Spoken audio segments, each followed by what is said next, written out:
Ser Podcast. Las 8 de hoy por hoy en Ser Podcast. En la última Nochebuena o Nochevieja, 2 de cada 5 españoles presenciaron o participaron de una fuerte discusión política con la familia o con los amigos. Es un dato que ofrecía hace poco el Atlas de la Polarización en España, que advertía de que un 15% dice que se ha ido incluso de un grupo de WhatsApp porque ya no podía más. En el discurso de Navidad del año pasado, el rey pidió serenidad ante un ruido político atronador y, sin embargo, aquí estamos un año después. Hoy se llenarán las calles y las tiendas, se llenarán las casas de familias, también de ausencias, y los teléfonos de buenas intenciones. Señal de que no todo está tan roto como a menudo aparece, si es que logramos que baje un poco el ruido, incluso en los grupos de WhatsApp, y aunque sea solo, por una noche. Bueno, y por un día, que mañana es Navidad. Hoy por hoy noticias. Ser Podcast. Hola, buenos días. Lo cierto es que la Navidad va a llegar con mucha agitación política después de las elecciones en Extremadura que abren un nuevo ciclo político en este país. El PP mira a Vox y el gobierno se agarra a esa alianza entre el PP y Vox para resistir a pesar del descalabro socialista del domingo en una comunidad que fue su feudo. Antes de ir a eso, y en este 24 de diciembre, situemos la primera imagen en Badalona, cuyo alcalde impulsó el desahucio de un antiguo instituto donde vivían unos 400 inmigrantes, unas 400 personas migrantes. Muchas de ellas siguen pasando la noche en la calle, bajo un puente, sin tener a dónde ir, y mientras la Fiscalía ha empezado a preguntar al Ayuntamiento por la situación de estas personas. Allí en Badalona está nuestra compañera Andrea Villoria. Buen día.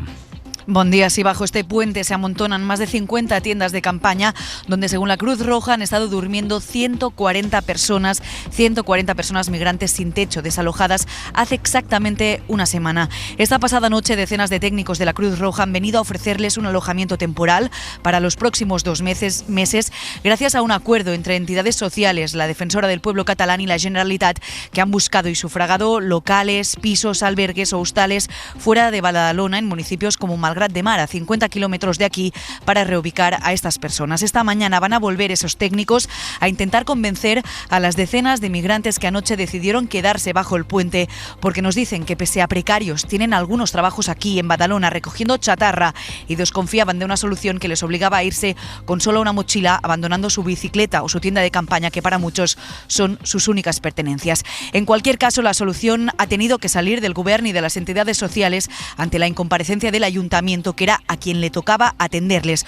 Por eso ayer la Fiscalía tomó cartas en el asunto y requirió por vía judicial al Ayuntamiento de Xavier García Albiol, del PP, qué medidas sociales, se pregunta, ha aplicado para atender a estas personas, como le ordenaba la jueza que avaló ese desahucio. En el abierto volvemos contigo en directo a Badalona. Andrea, gracias. A vosotros. Las 8 de hoy por hoy en Ser Podcast. Veremos, por cierto, cuáles son las exigencias que en torno a la migración pone Vox al PP en Extremadura, una vez que la dirección del Partido Popular tiene claro ya que es con el partido de Santiago Abascal. Tampoco es que parece que tuvieran muchas dudas con quien quiere explorar un posible acuerdo después, sobre todo, del resultado electoral del domingo, que es verdad, dio un 60% de apoyo al PP o a Vox. David Junquera, buenos días. Hola, buenos días. Ese resultado, David, del domingo no quita para que haya debate dentro del Partido Popular sobre la relación con el partido de Abascal, sobre si tienen que estar dentro de los gobiernos autonómicos, ahora que ha empezado un ciclo que incluye elecciones en Aragón, serán las próximas, o en Andalucía.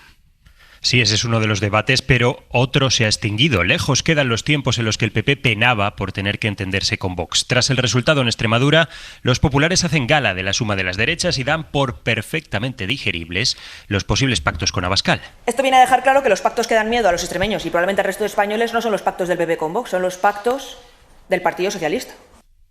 Escuchábamos a Esther Muñoz. El PP naturaliza los bloques y fuentes populares defienden que ellos lo tienen fácil para pactar, mientras el Partido Socialista cada vez tiene que entenderse con una izquierda más atomizada. Eso sí, los populares, como decía Sastre, no son capaces de aclarar qué quieren hacer con Vox, si meterlos en el gobierno extremeño o dejarlos fuera. No sé si finalmente pidiera estar en los gobiernos. Yo les veo muy cómodos fuera, en la oposición, la verdad, en cualquier caso.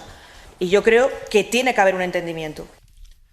Tiene que haber un entendimiento entre Guardiola y Vox, eso es lo único que por el momento tiene claro el PP, a la espera del paquete de exigencias que les está preparando Abascal. Claro, es que eso es fundamental. Para saber qué quiere hacer el PP con Vox, es muy importante saber qué quiere hacer Vox con el PP. En fin, David, luego hablamos en el abierto.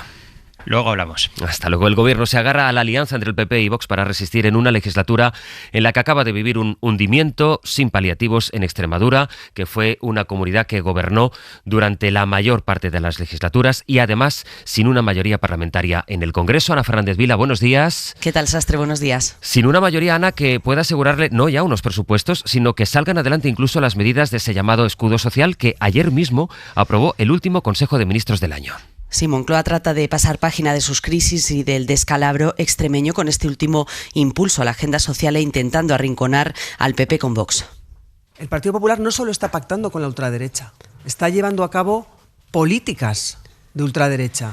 La nueva portavoz El Masai se afanó ayer en eso y en defender que el gobierno es el muro contra la involución en derechos y servicios, dijo, pero los socialistas cierran el año sin haber logrado la reconciliación con Sumar y con todos los socios cada vez más escépticos sobre la viabilidad de la legislatura. El gobierno, de hecho, no tiene cerrados los apoyos para los decretos que aprobó ayer, que incluyen la prórroga de la prohibición de los desahucios, la subida de las pensiones o ayudas al transporte, pero dejan fuera la congelación de los precios de los alquileres, que era la principal demanda de los de Yolanda Díaz. Sumar ya denunció ayer que era insuficiente, sus votos no peligran, pero otras fuerzas del bloque de la investidura, como Junts, PNV o Podemos, no garantizan nada. Esta será, Sastre, la primera batalla parlamentaria del año para el gobierno, que, por cierto, ayer aprobó la prórroga de los presupuestos tras no haber logrado siquiera presentar unos nuevos este año.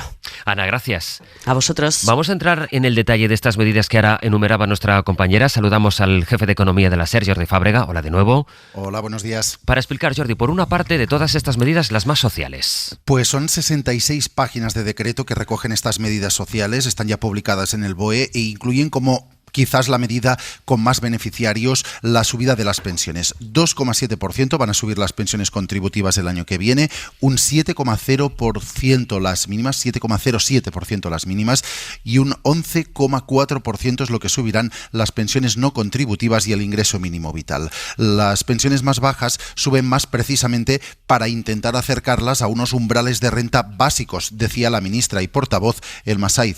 Nuestro sistema, que es solidario y contributivo, supone un escudo fundamental para muchas familias. Un estudio reciente de APN aseguró que las pensiones salvan de la pobreza a casi 8 millones de personas y reducen la tasa nacional en 16,4 puntos porcentuales. De eso estamos hablando, de justicia social. El decreto prorroga los descuentos del bono social a 2026, extiende, como decía Ana, la prohibición de los desahucios sin ofrecer alternativa a los más vulnerables y también amplía los beneficios fiscales por rehabilitación o por comprar coche eléctrico a 2026. Todo ello tendrá que ser convalidado en el Congreso. Y luego están, Jordi, las ayudas al transporte, que se prorrogan para 2026 en las mismas cuantías que en los últimos 6 meses, al menos en la misma cuantía que aporta el Gobierno. Sí se elimina la condición que existía hasta ahora de que los gobiernos autonómicos o locales tuvieran que aportar una parte de ese descuento. Eso ya no es obligatorio, explicaba el ministro de Transportes, Óscar Puente. Hemos suprimido esa obligatoriedad para facilitar la gestión y para garantizar al menos ese 20% en todos los territorios. La prórroga de estas ayudas también deberá ser aprobada por el Congreso, no así el abono único de 60 euros que entrará en vigor a mediados de enero y que permitirá viajar en todos los servicios de cercanías o de media distancia sin límite de viajes. Eso se ha aprobado por acuerdo del Consejo de Ministros y, por tanto, no necesita el respaldo parlamentario. Con todo este contexto de fondo, habrá mensaje del Rey esta noche, como cada Nochebuena. El año pasado, como les decía al empezar, habló el jefe del Estado de la serenidad como antídoto a la crispación. No parece realmente que aquel mensaje calara demasiado. María Majabacas, buenos días. El discurso ya está grabado y a falta de saber el contenido sí que hay claves que pueden apuntarse. Siempre es atento al acontecimiento que haya ocurrido en el año y aunque ya se ha referido recientemente a los 50 años de la restauración de la monarquía, podría esperarse alguna alusión al espíritu de la transición. Es raro el año que no invoca la vigencia de la Constitución y en lo político cabe pensar que hará un llamamiento a la serenidad en tiempos tan polarizados. A los jóvenes suele dedicar parte de su discurso y podría detenerse en la principal preocupación, en la vivienda. También repasará la actualidad internacional con el frágil alto el fuego de Gaza o la guerra de Ucrania por cuarto año. Y la novedad, más que en el contenido, podría estar en torno al formato. Se haría en el Palacio Real, tercer año que se hace allí, y podría hacerlo de pie para darle una un aire más moderno y más dinámico a un discurso que tiene pocos cambios, y la hora es uno de ellos, como siempre, a las 9 de la noche. Hoy por hoy noticias.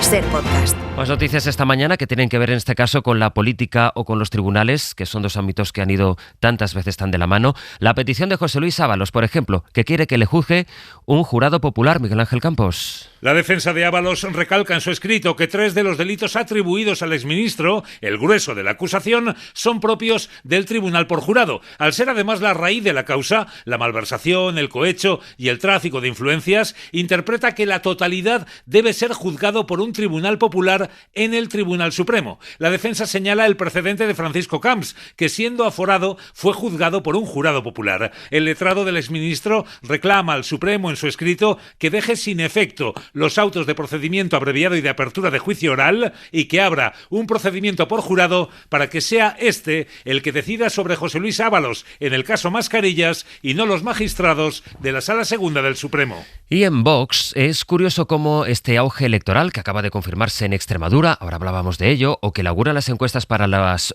próximas elecciones, contrasta sin embargo con los problemas internos de la formación, por revuelta o por los cambios dentro del partido, donde Santiago Abascal se deshace de Javier Ortega Smith, al que echa de la Ejecutiva Nacional después de haberlo apartado ya de la portavocía del Congreso. Sara Selva, buenos días. ¿Qué tal? Buenos días. No es casual que la decisión la hayan tomado ahora, con el subidón de las extremeñas en vísperas de Nochebuena y anunciándolo en la última línea de un largo párrafo hablando de su sustituta. Vox no se libra del lastre de las guerras internas, con críticas constantes ante la falta de democracia interna, con una dirección marcada por la nula tolerancia a la crítica. El caso de Ortega Smith es un ejemplo. Fue uno de los hombres fuertes de Abascal, secretario general, pero después de meses de desavenencias ha pasado a ser uno de los marginados, otro más. Su sustituta es Julia Calvet, portavoz de Juventud del partido, y el perfil que Vox está tratando de aupar para tapar el escándalo de Revuelta, su organización juvenil con la que ha compartido y comparte trabajadores y estrategia y de la que ahora reniegan. Pero en público, Vox no dedica ni un minuto a hablar de sus cuitas internas. Tienen el futuro de la investidura de Guardiola en sus manos, están dispuestos a utilizar su posición de fuerza en la negociación y aspiran a lograr lo mismo en Aragón y en Castilla y León. En la crónica del mundo es noticia hoy el último movimiento de Donald Trump contra Europa, ahora que se iban sabiendo novedades que no se conocían de su relación con Jeffrey Epstein. Hoy por hoy noticias. Ser Podcast. En Estados Unidos les decía que la gran noticia, la que va abriendo todavía hasta ahora la mayor parte de portadas de informativos, tiene que ver con la relación entre Donald Trump y el pedófilo Jeffrey Epstein. Los nuevos mensajes desclasificados han permitido saber que Trump voló en el avión privado de Epstein más veces de las que se sabía. Figura como pasajero en 8 vuelos, entre los años 93 y 96. Y en concreto se habla de un vuelo en el que estaban solo Trump, Epstein y una chica de 20 años. Esta es la gran noticia, pongas la tele que pongas. La Casa Blanca ha hecho saber, sin embargo, esta misma noche, aprovechando este momento, que sanciona por primera vez a un excomisario europeo, Thierry Breton, y a 4 representantes de Alemania o del Reino Unido. Sanciona, por tanto, por primera vez a alguien que ocupó un puesto tan destacado como este, una comisaría europea, por haber regulado plataformas digitales como Twitter para combatir los bulos y el odio en las redes sociales. Este es un paso sin precedentes que da Washington en lo que llama su lucha contra la censura global y es, en definitiva y en resumen, una declaración más contra Europa. Desde Estados Unidos, Nicolás Lupo. Thierry Breton y las 4 otras personas sancionadas tendrán prohibida la entrada a los Estados Unidos. Este anuncio llega 2 semanas después de que la Comisión Europea sancione a la plataforma social X con $120 millones bajo la Ley de Servicios Digitales.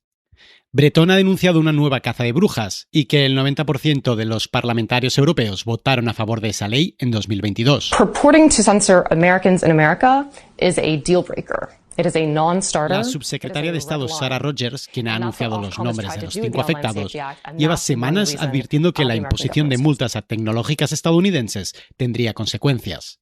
Esta estrategia de presión no se limita solo a exigir cambios en la ley de servicios digitales.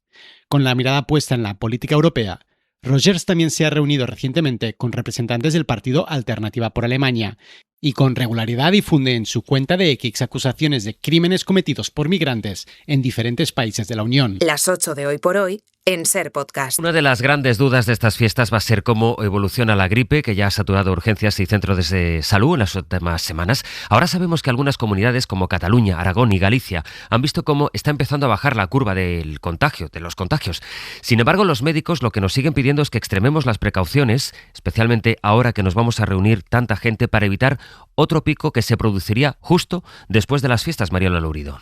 Los casos de gripe han bajado en Cataluña o Madrid más de un 30% en la última semana. También ha caído la incidencia en Aragón o Galicia, comunidades autónomas que ya han pasado el pico, pero seguimos en epidemia y no se descarta un segundo pico después de las fiestas. Marian de la Poza es doctora en Barcelona. Que vengan ahora las fiestas de Navidad puede hacer que haya un repunte, así que hay que mantenerse muy prudente en estas fechas. Los centros de salud ya no están tan colapsados, pero los sanitarios siguen trabajando a tope porque no se hacen sustituciones por enfermedad o por la Navidad. Con lo que se nos juntan bajas, vacaciones y todo esto, si vuelve a haber un pico puede ser importante. El nivel de transmisión más alto sigue en los menores de 4 años y los ingresos hospitalarios en los mayores de 80.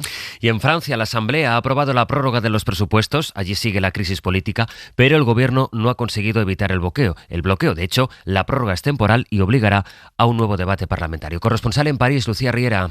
Sebastián Lecornu sigue convencido de que es posible alcanzar un compromiso para aprobar los presupuestos de 2026 sin decretazo. Rester à distance de cálculos partisans. Eso sí, para acordarlo, dice, los partidos deben dejar de lado los cálculos políticos y eso cada vez se complica más con las elecciones municipales en marzo. De momento, la Asamblea y el Senado se han dado una tregua navideña aprobando por unanimidad la ley especial que permitirá mantener el funcionamiento del Estado en enero pese a no tener las cuentas. Pero esto, recuerda Lecornu, no soluciona nada, no es más que un parche provisional y si se alarga la situación, los efectos pueden ser muy negativos. Nuestro país tiene dificultades, pero también éxitos que debemos amplificar, ha dicho el primer ministro. Las prioridades ya las fijó Macron en el último Consejo de Ministros: mantener el déficit en el 5% del PIB y financiar, por ejemplo, la defensa. El proyecto de ley de finanzas vuelve a la Asamblea el 5 de enero, pero las reuniones no van a parar durante las fiestas, con 5 grandes temas sobre la mesa: la agricultura, la financiación de las colectividades locales, la vivienda, los territorios de ultramar